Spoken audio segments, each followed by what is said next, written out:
Hello, everybody, and welcome back to another episode of MakerPipe Monday. This is our weekly showcase where we look at builds that have been shared from the MakerPipe community. These are all built with EMT Conduit and MakerPipe connectors. If you're unfamiliar with what those are, I'll put a link in the description. You can check out and find out why they're great for building DIY projects. You'll also see some great builds in today's episode. We've got a workbench, a truck bed extension, a cooler stand, a kayak bed rack, and a camping cart. All kinds of great builds. As always, let's jump in and check them out. First up is this awesome workbench from William. And if you need a workbench or a desk or any kind of like kitchen island or anything similar to this, this is a fantastic design. I would recommend it over and over again. It's a really great way to build desks and things like that. And it's really easy to do. So as I said in the intro, this is EMT Conduit, which is electrical tubing you can find at Lowe's, Home Depot, different places like that in the electrical aisle. And this one is made out of 3/4 inch EMT conduit. And it's really simple. Basically, there is a rectangle at the top up here. And let me do this, make it a little bit easier to see. And okay, so basically there's a rectangle at the top up here. And it is basically really a big cube, but basically there's a rectangle at the top, and then of course we can see the 4 verticals going down.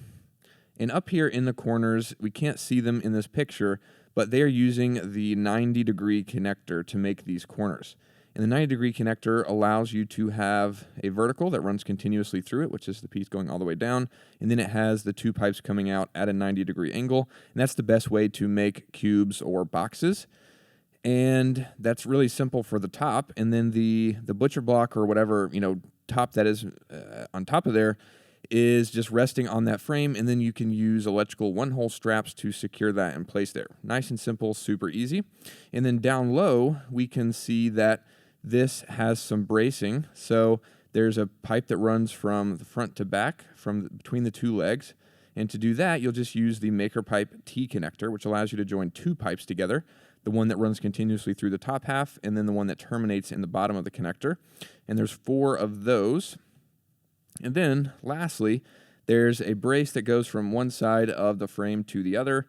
And again, they just use T connectors to secure that there. And it's just 2 more T connectors to add that side-to-side brace. And this is it. I mean, that's pretty much the whole frame. Of course, William added casters to the bottom, which we have those on the website. Those just hammer into the verticals. Again, really easy to put in. And you could also just put some rubber pipe feet on the bottom or some plastic end caps if you want to do that, if you don't intend to roll it around. This is going to be a workbench, so it needs to move all around the garage or workshop or whatever. So that makes sense to have casters on it. But nice and simple, really just those 4 90-degree connectors and then the 6 T connectors. And if you're using like a really heavy desktop, you might want to add a cross support up here that goes between these 2, and you would just do that the same way as you did the braces down low, where you just use 2 T connectors to add that cross support in the middle of the frame, and it just might provide some more stability if you're using a really heavy butcher block. But that's pretty simple, and like I said, a really great design if you're making a desk or coffee table. You can basically get your butcher block or whatever top you're using and then customize the dimensions of all these pipes to fit your exact space and the top that you're using. But really cool, William. Thanks so much for sharing this. We really appreciate it.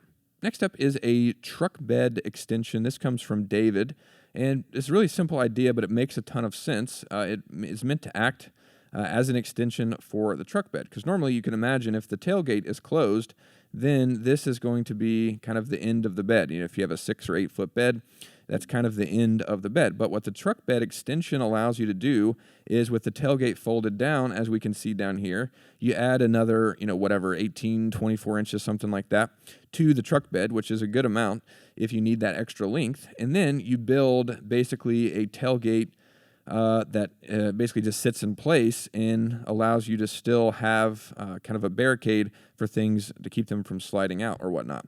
So basically just built that with 3/4 inch EMT conduit and MakerPipe connectors. And it's pretty simple. There are 4 verticals, as we can see there.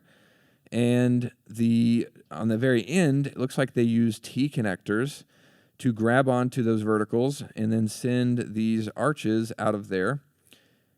And then those arches come around and go through these next set of connectors, which are the T connector at the top to grab on, and then the 180-degree connector. You'll notice there is a short stub in between the T connector and the 180 degree connectors here in between there. And then the through pipes, are going continuously through the 3 different connectors here, as we can see there.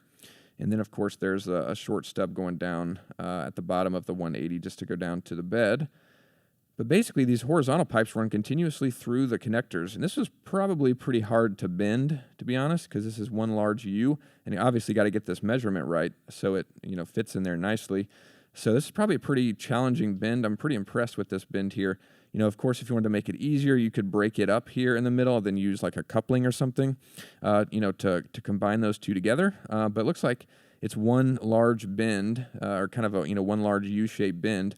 But that makes the construction really simple if you're able to accomplish a bend like that, because then you've got the T's and then the 180s here with the pipes running continuously through, and then it's just mirrored on the other side with those connectors there again on the very end, the T connectors, and then the middle frame here is the T on the top, and then you've got the 180 and the 180, and of course it's the same 3 connectors here. And basically just those, 3 bend or U-shaped bends going all the way through, and then of course those short stubs going down in between the connectors to basically get the desired measurements of each kind of gap there. And really awesome, and sits in there nicely, as we can see. Looks like it's secured in place. Looks like there's some chains holding it. I would imagine there's probably a couple different things holding it in place there. Looks like maybe, can't really tell, maybe some like turnbuckles or something hooking onto the conduit and going into the tie-down point in the bed. Not entirely sure, but really great idea, and again, allows you to get more utility out of the bed because it adds that extra length. So really cool, David. Thanks so much for sharing this. Really appreciate it. Next up is a build from Marcel, and this is fantastic. This is a cooler stand that they built for their truck here, and just a really simple platform, very similar to the table we looked at to start with, where you have the 4 connectors in the corners. You've got the 90-degree connectors there, and that allows, as we said earlier, to have the through pipe in the middle there, and then the 2 pipes that terminate and come out of the connector here. And then they're using the hack. Well, basically, they've got 4 of those to complete the rectangle there. And then they're using the hack for the quick release panel, which I think is fantastic. We don't really see it a ton, but it is useful for stuff. Where basically they use 1-hole straps, and they're flipped over, as you can see. And that allows you to flush mount surfaces inside of the framework. And then you can quickly pop the surface off and then pop it back in place, which is really fantastic. It looks like he's got some things in this storage bin down here needs to access at different times, so it can pop that pop that top off and then reach down in there and grab those things. So that's really cool. And basically just a platform to elevate this cooler here. You can see he also drilled a hole in this plastic cover here, and that it's a perfect size for the conduit to go down inside of there. And then here it is in place. Looks like he added some pipe insulation and looks like some vinyl or something on top of the wood. Probably just to protect the cooler, honestly. And then there you go. You can see the IceCo cooler sitting on top of there. And it's a fantastic solution, and kind of makes it easy to have this up and elevated, because you got all those things in the floor and whatnot. It makes it kind of hard to put it in there because it's going to be off balance and kind of annoying. But this elevates it and gives it a nice platform, easy to access, and just a really great solution. So really cool. Thanks so much for sharing this, Marcel. Love seeing it. Next up is a kayak rack, and this is a fantastic solution. I wish we had more pictures of it, but I'm going to do my best to break it down with this one picture that we have. First of all, I've got to say hello to the pup. Beautiful pup there.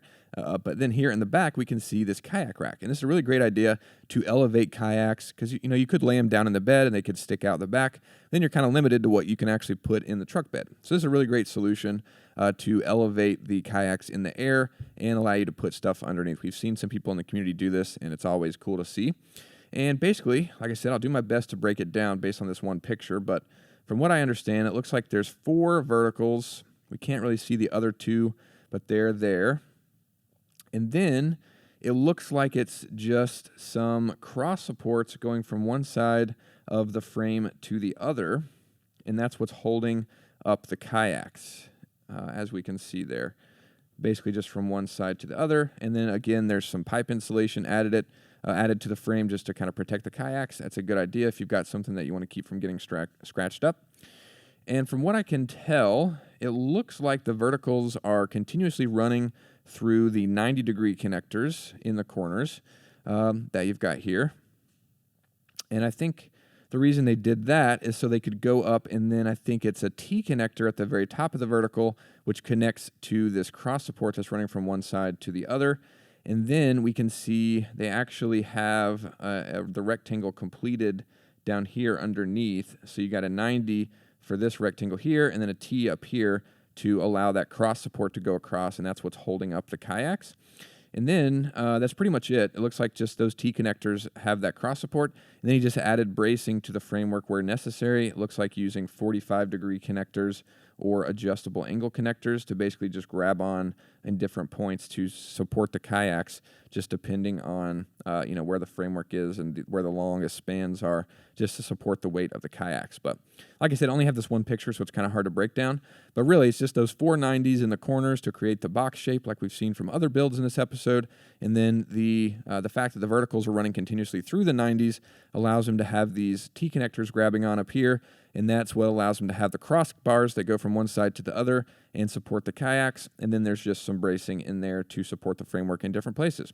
Really cool build, and like I said, a great idea. Allows you to utilize the bed space. It's, pretty much just a very small footprint this rack has, so there's tons of room in there to store fishing gear, whatever it might be, camping gear in the truck bed. So really cool. Thanks so much for sharing this. Awesome build. Next up is a misting cart from Mr. M.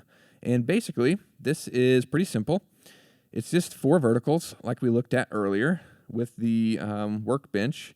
And then it's got the 90-degree connectors, which we've talked a lot about in this episode. Really the only way and best, not the only way, but the best way to make a kind of box or cube shape where you're joining 3 pipes together, because you have the one that runs continuously through the connector and then the 2 that terminate, as we've mentioned a few times here. And then those are just in all 4 corners there. And basically 90-degree connectors down here as well to add the shelf. And then you guessed it, at the very bottom, again, just 4 more of those 90-degree connectors just to make that cube shape down there. And that's really the main structure of the frame, just those 12 90-degree connectors. And then we can see he added an adjustable shelf. And this is really clever.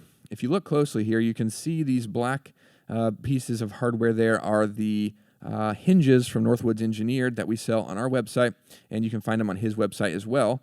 But basically, that allows this whole shelf here to fold up and down. And the way he accomplishes that is with the adjustable angle connector. So he can loosen those slightly and then take out this pipe, and that allows him to swivel the shelf up and out of the way, or even down, I guess, either way. And then he can kind of fold this down, and it has a smaller footprint. And that's really, really cool, really clever. And basically, to make this shelf, he just used 4 of the T connectors, which are similar to the 90, except they only join 2 pipes together. So a lot of people want to make elbows. They'll use the 90-degree connector and just leave out the middle pipe. But it's really best to use the T connector, because you can make this elbow here by just having this piece that comes into the T connector, just have it flush with the end of the connector, and then have the other piece that comes in here, and that's how you make a 90-degree elbow. At least that's the way we recommend that you do it, because you really need all 3 pieces of conduit in there for the 90-degree connector to function like it's supposed to. So if you're making an elbow, use the T connector. At least that's what we recommend. And then similar to that other build that we saw earlier, he is securing the wood to the framework using the upside-down one-hole straps, which of course just kind of go around the conduit, and they have a flat surface with a hole in it. You can add a screw or whatever into the material, but he's doing them upside down like that build we saw earlier, which allows him to pop out these shelves, and will make it lightweight and easier to store, and just a really great build all around. Thanks so much, Mr. M, for sharing this, and thanks to everybody for posting your builds. As always, these will be linked down below if you want to check any of them out in more detail. Thanks everybody for watching. We'll see you in the next one.